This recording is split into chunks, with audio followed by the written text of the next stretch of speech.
John, as Peter said, there's still a lot of concern about the U.S. economy. We still have high unemployment. Fed Chairman Ben Bernanke goes before Congress next week. He's got not much inflation to worry about. We still have a lot of employment, an incredibly ebullient stock market. So how do you think things look to him? Well, so the Fed is at an interesting point right now. And they've been at this point several times in the last few years where they've got this big bond buying program that they're thinking and talking about slowing down. It's called quantitative easing, QE. In the past, in their other QE programs, they ended them abruptly and in retrospect prematurely, and they're trying to decide when to start dialing this down. There's not a lot of pressure on them to do this right now because the inflation numbers are so low. It does look like the unemployment picture is improving, which gives them some incentive to start dialing it down.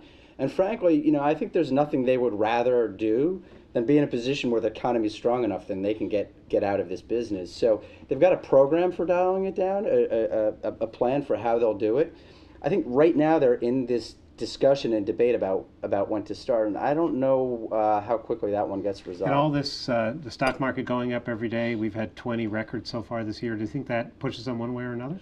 Well, I think it pushes the conversation away from worrying about inflation, which isn't anywhere to be seen, at least goods inflation, and pushes the conversation towards the risk of an asset price inflation, an asset price bubble. We've seen people like Jeremy Stein talking a lot about this. This is a Fed governor.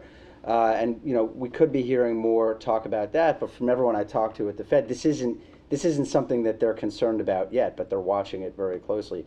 That becomes part of the conversation that they have. How much of a factor is the housing market in all of this? Well, I mean, right now they're happy about the housing market. It's been dead in the water for years, and there's nothing that they've wanted more than to see a recovery.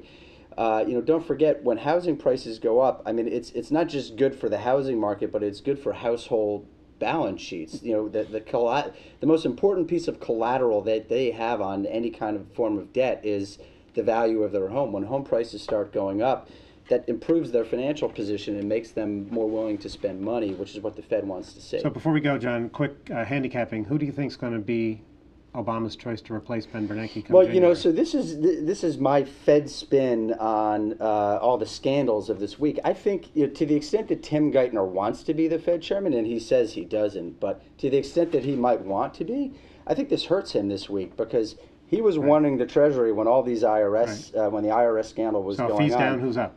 Yellen. Yellen is the front runner, and I think she widened her distance a little bit this week, but there's still some time before. What about Larry Summers? So Larry Summers, available. He's available, and his name is out there. To the extent that these scandals hurt Obama, then putting in someone who's close to Obama hurts his chances. I mean, I think it hurts Geithner a lot more than it hurts Summers. On a related note, while we're talking about all the other scandals, I think the other loser this week is the prospect for a long-run deficit plan. Yeah. Grand bargain. Maybe there'll be progress on immigration, but seeing these two sides come together on tax reform is hard. And we actually the deficit's getting better. It's getting better on its own in the short run, not in the long run. So I mean, I think that's the big loser people ought to be talking about this.